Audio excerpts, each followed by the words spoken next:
الشيطان الرجيم بفضل بسم الله الرحمن الرحيم ربنا إنك تعلم ما نخفي وما نعلن எங்கள் இறைவா, எங்கள் உள்ளங்களிலே நாங்கள் மறைப்பதையும் இன்னும் நாங்கள் பகிரங்கப்படுத்துவதையும் நீயே அறிவாய். வமா யஃபா அலல்லாஹி மின் ஷைஇன் ஃபில் அர்லி வலா ஃபிஸ் ஸமா, பூமியில் உள்ள எப்பொருளும் உனக்கு மறைவானதாக இல்லை என்கின்ற துவாவை நாம் பார்த்து வருகிறோம். கண்ணியத்திற்குரிய அல்லாஹ்வின் நல்லடியார்களே, சகோதரர்களே, உள்ளங்களில் இருக்கக்கூடியதையும் நாம் எதை வெளிப்படுத்துகின்றோமோ அந்த வெளிப்படுத்தக்கூடிய விஷயத்தையும் உண்மை எது என்பதை நிச்சயமாக அல்லாஹ் ஒருவனே அறியக்கூடியவனாக இருக்கிறான். எல்லாம் வல்ல இறைவன் தன்னுடைய திருமறையில் சொல்லி காண்பிக்கின்றான், அல்லாஹ்வினுடைய வழிகாட்டல் இல்லாமல் தன்னுடைய மனோ இச்சைகளை மட்டுமே பின்பற்றி வாழ்கின்றவனை விட ஒரு வழிகட்டவன் யார் இருக்கிறார் என்பதாக அல்லாஹ் தன்னுடைய திருமறையில் ஒரு கேள்வியாகவே இதை அல்லாஹ் கேட்கிறான். தன்னுடைய மனோ இச்சையின்படி என்னுடைய வழிகாட்டல் இல்லாம அல்லாஹ் எதை வழிகாட்டி இருக்கிறானோ தன்னுடைய குர்ஆனின் மூலம் தன்னுடைய நபிமார்களின் மூலம் நமக்கு அல்லாஹ் வழிகாட்டுறான். எது வாழ்க்கை, எது சிறந்தது, எது சரியானது என்பதை குர்ஆனை கொண்டும் ஹதீஸை கொண்டும் நமக்கு அல்லாஹ்வுடைய தூதரும் வழிகாட்டுகின்றார்கள். அந்த வழிகாட்டுதலோடு வாழக்கூடிய வாழ்க்கை இருக்குது, அது மிகப்பெரிய ஒரு பிரயோஜனம் உள்ளதாகவும் மிகப்பெரிய ஒரு பயன் தரக்கூடிய ஒரு வாழ்க்கையாக அது மாறும். பெருமானார் ஸல்லல்லாஹு அலைஹி வஸல்லம் அன்னவர்கள் சொன்னார்கள், உங்களுக்கு அல்லாஹ் உங்களுடைய வாழ்வாதாரத்தை உங்களுக்கு அல்லாஹ் அளவில்லாமல் அளித்திருந்தால் நீங்க என்ன செய்யுங்க, அது அல்லாஹ்வுடைய பாதையில நீங்க செலவு செய்யுங்க என்பதாக சொல்றாங்க. உடனே ஒரு சஹாபி என்ன செய்யறாருன்னா, தன்னிடத்துல இருக்கக்கூடிய எல்லாத்தையுமே கொண்டு வந்து அதே சபையில ஒப்படைக்கிறார். அவங்க அப்பதான் சொல்லி முடிக்கிறாங்க, யாருக்கெல்லாம் அல்லாஹ் பரக்கத்தா கொடுத்திருக்கிறானோ பொருளாதாரத்துல நீங்க உங்கள யார வசதியா இருக்கிறீங்களோ அவங்க அல்லாஹ்வுடைய பாதையில என்ன செய்யுங்க, தர்மம் செய்யுங்க என்பதாக சொல்றாங்க. அதே சபையில உடனே ஒரு சஹாபி கொண்டு வந்து தன்னிடத்தில் இருக்கக்கூடிய பொருளாதாரத்தை எல்லாம் உடனே எடுத்து வைக்கிறாரு. ஃபீ சபீலில்லாஹ், இது அல்லாஹ்வுடைய பாதையில நான் கொடுக்குறேன் என்பதாக எடுத்து வைக்கிறார்.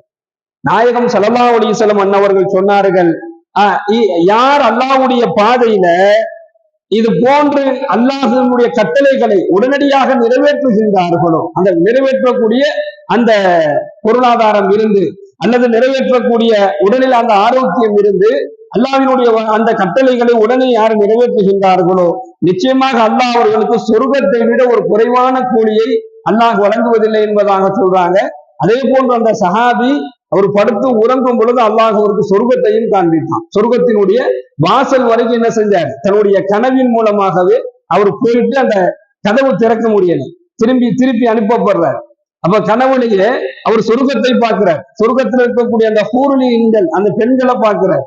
அந்த அழகான அந்த தோற்றங்களை, அழகான அந்த சொர்க்கத்தினுடைய வாசலையே என்ன செய்யறான், அல்லாஹ் அவருக்கு கண்களில் அல்லாஹ் அவருக்கு கனவின் மூலமாகவும் காண்பித்தான் என்பதாக நாம் பார்க்கிறோம். கண்ணியமிக்க சகோதரர்களே, அல்லாஹ்வினுடைய கட்டளைகளை நாம எவ்வளவு தூரம் தடை இல்லாமல் நிறைவேற்றுகின்றோமோ அவ்வளவு தூரம் அல்லாஹ் அவனுடைய அருளை நமக்கு வழங்கிக்கிட்டே இருக்கான். இப்ப இந்த வசனத்துல அல்லாஹ் யார சொல்றானா, என்னுடைய வழிகாட்டுதல் இல்லாம தன்னுடைய மனோ இச்சைகளை மட்டுமே பின்பற்றி வாழக்கூடியவர்கள் நிச்சயமாக வழிகட்டவர்கள். அடுத்து அல்லாஹ் சொல்றான், இத்தகைய கொடுமைக்காரர்களுக்கு இவங்களை அல்லாஹ் எப்படி சொல்றான்னா, குர்ஆன்ல அல்லாஹ்வுடைய வழிகாட்டுதலுக்கு மாறுபட்டு வாழக்கூடியவர்கள் தன்னுடைய மனோ இச்சை என்ன சொல்லுதோ, இன்னைக்கு சர்வ சாதாரணமாக யதார்த்தமா சொல்லுவாங்க. என்ன சொல்லுவாங்கன்னு சொன்னா, உன் மனசுக்கு என்ன பிடிக்குதோ அதை செய்யி, நீங்க மத்தவங்களை பாக்குற, வாழ்றதுக்கு தான் இந்த வாழ்க்கை, நம்ம ஆசைப்பட்டதை அனுபவிக்கிறது தான் இந்த வாழ்க்கை, நீ பாட்டுக்கு உன் மனசுக்கு என்ன தோணுதோ அதை நீ செய்யுங்கிறது இன்னைக்கு ஒரு சாதாரணமாக சொல்லக்கூடிய ஒரு விஷயமாக மாறுது.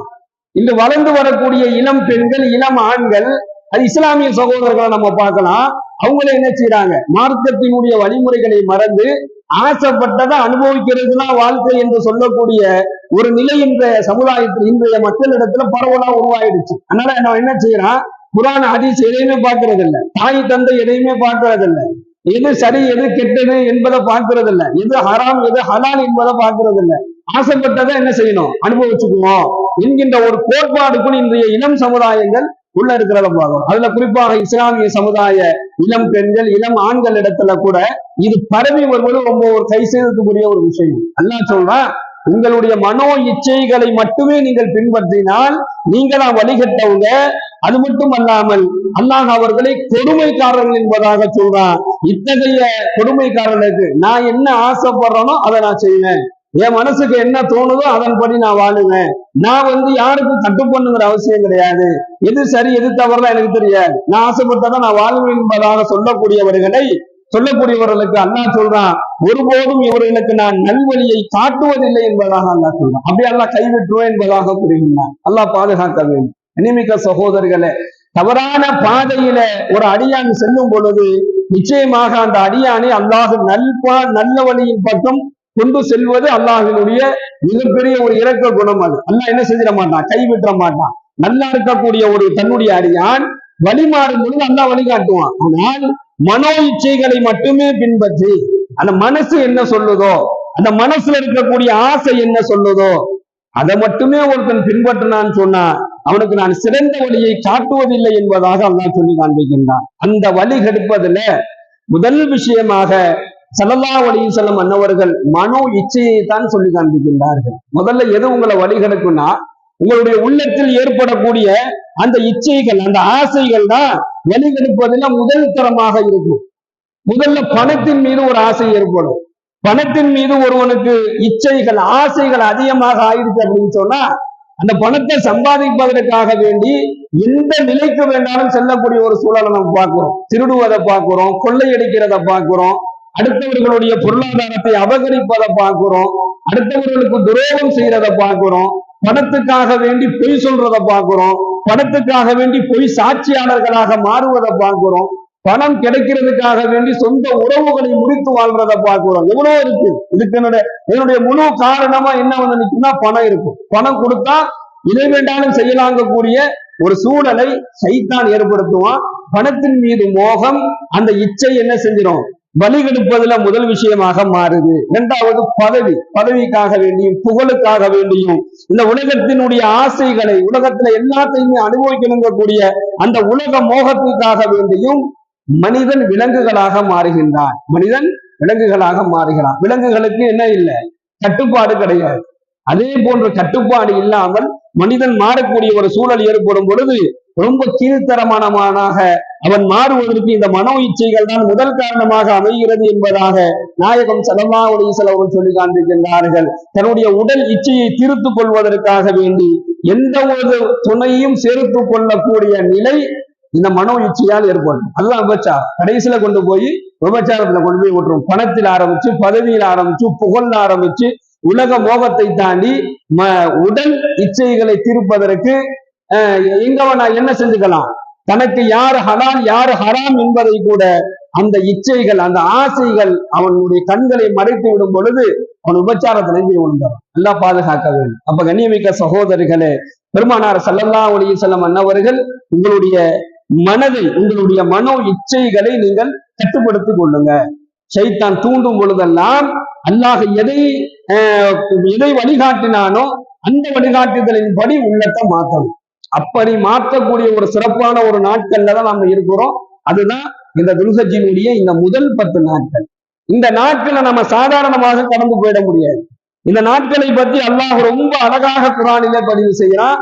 பெருமானார் ஸல்லல்லாஹு அலைஹி வஸல்லம் அன்னவர்கள் துல்ஹஜ்ஜினுடைய பிறை 1 ஆரம்பித்ததிலிருந்து அடுத்து நாம ஈதுல் அல்ஹா பெருநாள் கொண்டாடுவோமே, அந்த 10 நாள் வரையிலும் அந்த ஒவ்வொரு நாளும் இரவுலையும் ஒவ்வொரு நாள் பகலிலையும் தன்னுடைய அடியான் எந்த ஒரு நற்காரியத்தை செய்தாலும் அல்லாஹ் அந்த அடியானுக்கு சிறந்த நற்கூலியை ஸ்பெஷலா அல்லாஹ் வழங்குறான்.